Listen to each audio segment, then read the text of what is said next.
Praise the Lord. सबको प्रभु यीशु मसीह के नाम में प्रदिशा विजुअल मीडिया की एक नया वीडियो में स्वागत करता हूँ। प्रभु परमेश्वर सभी को आशीषित करे।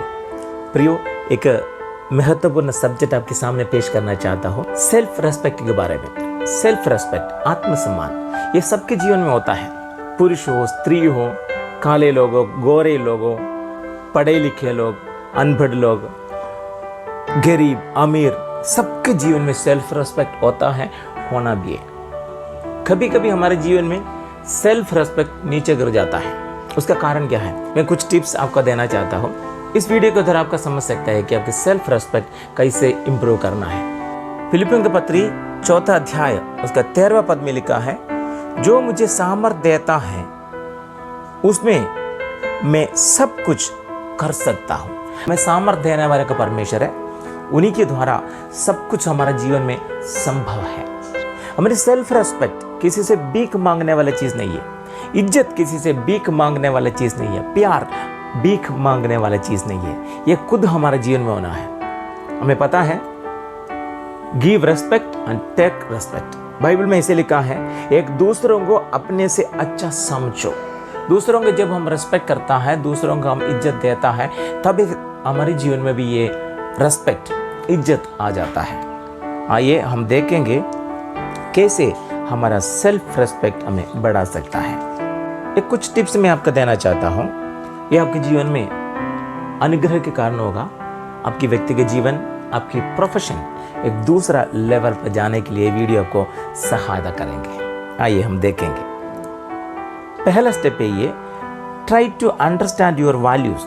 अपने मूल्यों को समझने को कोशिश करें। हम सबके जीवन में परमेश्वर ने बुद्धि दिया है, ज्ञान दिया है, टैलेंट दिया है। ये हम समझना है, हमारा वैल्यू को हम समझना है।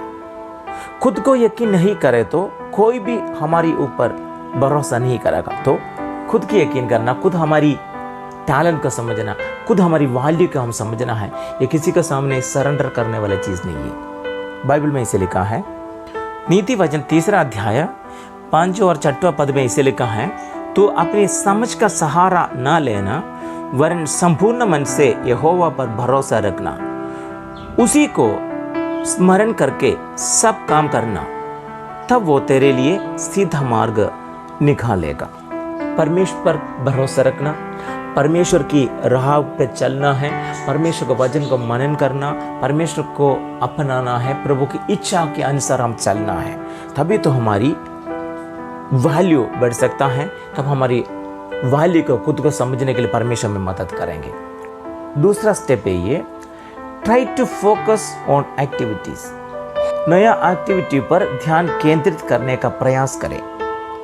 नया कुछ हॉबीज शुरू करना है।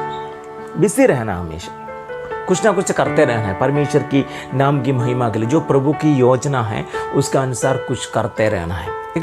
कोलोसियों की पत्री 3 अध्याय 17वां वचन में ऐसे लिखा है, वचन में या काम में जो कुछ भी करो सब प्रभु यीशु के नाम से करो और उसके द्वारा परमेश्वर पिता का धन्यवाद करो। जो कुछ हम कर रहे परमेश्वर की महिमा के लिए करना है। नया बातों पर केंद्रित करते रहना, नया एक्टिविटी पे बिजी रहना है। तीसरा स्टेप है ये, दूसरों को अपने जीवन पर नियंत्रण करने न देना है। Don't let other people to control your life. कभी भी अपने जीवन के नियंत्रण किसी का हाथ में नहीं देना है। कुछ लोग ऐसे होता है कि हमें डिमोटिवेट करता रहता है, तुमसे ये कर नहीं सकता, तुमसे ये कभी नहीं होगा, ऐसे हमें नेगेटिव बात करके हमें नीचे गिराते रहता है। और लोगों की बातों को सुनते सुनते हमारा सेल्फ रेस्पेक्ट नीचे गिर जाता है। ऐसे वाले लोगों को हमारे जीवन में कंट्रोल करना ना देना है। उनकी बातों को इग्नोर करें। जब हमारे जीवन में कोई समस्या आता है, अच्छा सजेशन किसी से लेना ज़रूरी है, लेकिन कुछ लोग ऐसे होता है कि हमें नियंत्रण करने के लिए आता है। हमें भी बुद्धि है, ज्ञान है, लेकिन हमारे जीवन के नियंत्रण किसी का हाथों में नहीं देना है। हमारे जीवन की पूरी नियंत्रण पवित्र आत्मा के हाथों में देना है। परमेश्वर हमें कंट्रोल करना है। रोमियों की पत्री 8वां अध्याय 14वां पद में इसे लिखा है, इसलिए कि जितने लोग परमेश्वर के आत्मा के चलाए चलते हैं वही ये परमेश्वर के पुत्र हैं। हमारे जीवन के नियंत्रण पवित्र आत्मा के हाथ में देना है। परमेश्वर हमें नियंत्रण करना है, पवित्र आत्मा की कंट्रोल में रहना है, दूसरों को हमारे जीवन को नियंत्रण लेने ना देना है। चौथा स्टेप है ये, ना कहना सीखो, लर्न टू से नो।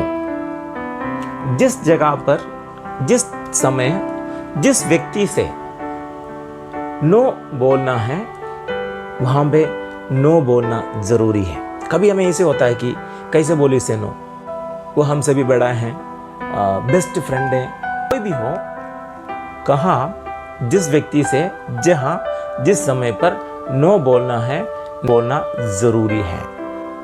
बाइबल में ऐसे लिखा है, दूसरा तिमोथियों की पत्री 1 अध्याय 7वां पद में ऐसे लिखा है, क्योंकि परमेश्वर ने हमें भय की नहीं पर सामर्थ्य और प्रेम और संयम की आत्मा दी है।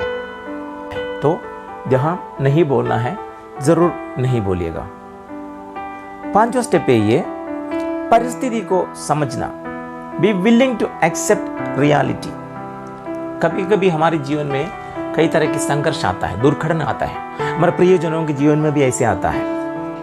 ये स्वीकार करना बहुत दर्दनाक होता है, कभी कभी हमें इसे एक्सेप्ट कर नहीं सकता है। तो भी रियलिटी को, परिस्थिति को हम समझना, एक्सेप्ट करना है, क्योंकि बाइबल में लिखा है हमारा परमेश्वर संकट में अति सहज से मिलने वाला परमेश्वर है। परमेश्वर का बिना जानकारी से हमारे जीवन में कुछ भी नहीं होता है। जो कुछ हमारे जीवन में हो रहा है यह सब परमेश्वर की योजना है, इसलिए परिस्थिति को समझना है।